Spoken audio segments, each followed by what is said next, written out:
छोटे ही क्या, बड़ों के मुंह में भी केक का नाम सुनते ही पानी आ जाता है। लेकिन अगर वो केक होल व्हीट और बनाना से बना हो, वो भी होममेड, तो उसके कहने ही क्या। जी हाँ, आज मैं आपको सिखाने जा रही हूँ बनाना बिस्कॉटी होल व्हीट केक, जो बहुत ही हेल्दी है। Hello friends, healthy cooking stay fit में आभाजन आपका एक बार फिर से स्वागत करती है। सबसे पहले मैं हमेशा की तरह ही बनाना की न्यूट्रिशनल वैल्यू बता दूं। बनाना 100 ग्राम अगर हम बात करें, यानी कि एक मीडियम साइज़ बनाना की बात करें, तो उसमें एनर्जी होती है 89 किलो कैलोरी, प्रोटीन 1.1 ग्राम होता है, carbohydrate 23 gram, total fat 0.3 gram, fibre 2.6 gram, sugar 12 gram, sodium 1 milligram, potassium 358 milligram, magnesium 27 milligram, phosphorus 22 milligram, calcium 5 milligram, iron 0.26 milligram, zinc 0.15 milligram और कोलेस्ट्रॉल तो बिल्कुल ही नहीं होता है, यानी कि 0 मिलीग्राम। है ना कितना हेल्दी बनाना खाना। तो दोस्तों, मैं ये रेसिपी शुरू करूं उससे पहले अगर आप मेरे चैनल पर नए हैं तो प्लीज़ मेरा चैनल सब्सक्राइब करके उसके पास दिए गए बेल आइकन बटन को ज़रूर हिट कर दें, ताकि नए आने वाले वीडियो का अपडेट सबसे पहले आपको मिले। तो चलिए शुरू करते हैं हम हमारी ये रेसिपी। सबसे पहले मैं आपको बता दूं कि 1 कप के लिए जो मेजरिंग कप मैंने लिया है वो ये है, और ये है ऑलमोस्ट आपका 240 ml के बराबर। और अगर आप चाहें तो इसकी जगह कोई भी कटोरी या बोल यूज़ कर सकते हैं। यहाँ मैंने बिस्कॉटी क्रम्बल बनाने के लिए यूनिबिक की इन चॉकलेट कुकीज़ का यूज़ किया है। आप चाहें तो किसी भी ब्रांड की चॉकलेट कुकीज़ यूज़ कर सकते हैं, या फिर कोई भी चॉकलेट बिस्किट्स भी यूज़ कर सकते हैं, बट इन कुकीज़ का टेस्ट बहुत ही अच्छा होता है, इसलिए मैंने यहाँ यही यूज़ किया है। तो चलिए हम बनाते हैं बिस्कॉटी क्रम्बल। इसके लिए मैंने लिया है 1/4 कप यूनिबिक कुकीज़, जिनको मैंने चूरा कर लिया है, और 2 टेबलस्पून होल व्हीट फ्लावर हम इसमें मिक्स कर रहे हैं। इसके बाद हम ले रहे हैं 1 पिंच सॉल्ट, और यहाँ मैंने रॉक सॉल्ट यूज़ किया है, और 2 टेबलस्पून बटर, जो आप मेल्टेड बटर है वो यूज़ करेंगे। अगर आपका बटर सॉल्टेड है तो उसमें सॉल्ट मिलाने की ज़रूरत नहीं है, लेकिन अनसॉल्टेड है तो आप उसमें एक चुटकी नमक मिला लें। इन सबको हम अच्छे से मिक्स करेंगे जब तक कि सारे इंग्रेडिएंट्स आपस में अच्छे से मिक्स ना हो जाएं। यहाँ पर आप एक चीज़ का ध्यान रखिएगा कि इन्हें इसी तरह से आराम से आप मिक्स करिएगा, ताकि इसमें लम्स ना रहें। और अगर आप चाहें तो बाद में इसको हाथों से भी मिक्स कर सकते हैं, स्पून की बजाय। मैंने यहाँ पे स्टार्टिंग में स्पून यूज़ की है, क्योंकि शुरुआत में हमने उसमें बटर वगैरह सब मिक्स किया था, तो एक बार मैंने उसे अच्छे से स्पून से चला लिया है। अब मैं इसे यहाँ पर हाथों की सहायता से अच्छे से मिक्स कर रही हूँ, ताकि कोई लंप ना रह जाए। और अब हमारा ये क्रम्बल बनके बिल्कुल तैयार है। इस क्रम्बल को हम रख देते हैं एक साइड में, और अब हम बनाते हैं बैटर। तो इसके लिए मैंने यहाँ पर 4.5 बनाना लिए हैं, जो कम्प्लीटली राइपन हैं। आप चाहें तो 3 to 4 के अराउंड बनानास भी ले सकते हैं, मैंने थोड़ा सा ज़्यादा लिया है। मैंने बनानास को स्पून की सहायता से मैश कर लिया है, और इसमें डाल रही हूँ 1/2 कप मिल्क। आप चाहें तो फॉक की सहायता भी ले सकते हैं इसे मैश करने के लिए। इसमें मैं डाल रही हूँ 2 टीस्पून लेमन जूस, और इसके बाद हम वापस से इसे अच्छे से मिक्स करेंगे।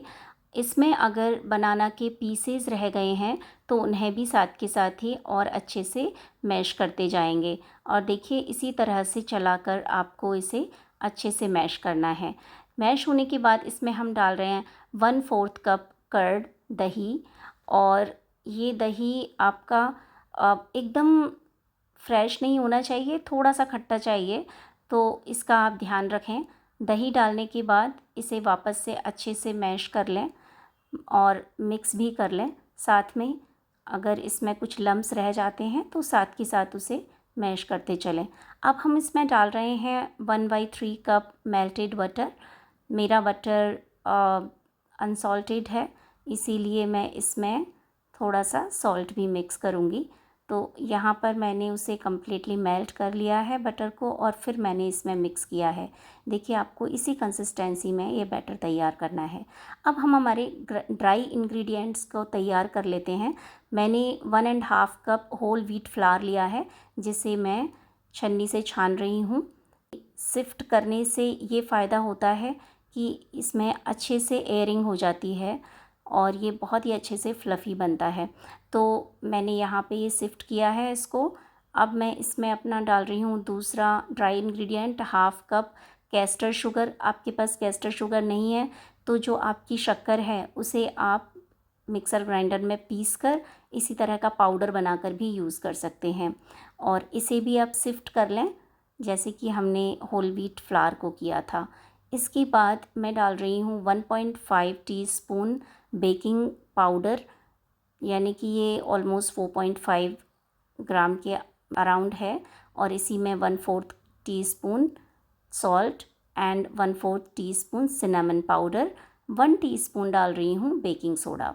ये सारी चीज़ों को मैं इन्हीं के साथ सिफ्ट कर रही हूँ। सिफ्ट करने के बाद जो हमने हमारा बैटर तैयार किया था तो उसको मैं इसमें मिक्स कर रही हूँ।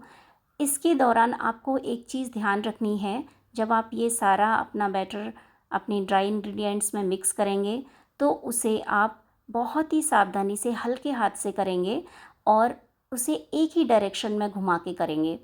इसकी वजह से क्या होता है कि अच्छे से ये फ्लफ़ी बनता है। तो इसी तरह से आप इसे मिक्स करें, और प्रीहीट किया है मैंने ओवन को 170 डिग्री पर। और इसके बाद हम यहाँ पर अपनी जो बेकिंग ट्रे है उसमें बेकिंग पेपर लगाकर उसमें ये सारा बैटर मैंने इस ट्रे में डाल दिया है। और डालने के बाद हम जब इसे स्प्रेड करेंगे ट्रे के अंदर तो हमें बहुत ही ज़्यादा सतर्कता बरतनी है। इसे ज़्यादा प्रेस नहीं करना है, ज़्यादा हिलाना डुलाना नहीं है। देखिए, बिल्कुल इसी तरह से हल्के हाथों से इसे हमें स्प्रेड करना है ताकि इसके अंदर जो एयर बनी है वो ऐसी ही बनी रहे। इसकी वजह से हमारा केक बहुत ही फ्लफ़ी बनेगा। हमने इसे इक्वली स्प्रेड कर दिया है। अब जो क्रम्बल हमने बनाया था कुकीज़ का, उसे हमें इवनली स्प्रेड करना है इस बैटर के ऊपर। तो मैं इसी तरह से हाथ से अपना इसे स्प्रेड कर रही हूँ, और स्प्रेड करने के बाद इसे हमें जो ये स्पैचुला है उससे बहुत ही हल्के हाथ से धीरे से इसको प्रेस कर देना है बैटर के साथ, ताकि ये अच्छे से बेक हो जाए केक के साथ ही। देखिए, इस तरह से ही आपको भी करना है, उसको ज़्यादा नहीं दबाना, बहुत ही हल्के हाथ से उसको प्रेस करना है। तो चलिए अब हम इसे अपने अवन के अंदर डाल देते हैं, प्रीहीटेड अवन के अंदर, और इसे हमें बेक करना है 40 to 45 मिनट्स 170 डिग्री पर। और अब हमारा टाइम ओवर हो गया है, तो हम चेक कर लेते हैं। टूथपिक से मैंने डाल के चेक किया है, देखिए बिल्कुल क्लीन टूथपिक निकल रही है। तो हमारा केक बनकर एकदम तैयार है। मैं उसे बाहर निकाल रही हूँ रैक से, और इसे हम आधा 1 घंटे के लिए ठंडा होने के लिए रख देंगे।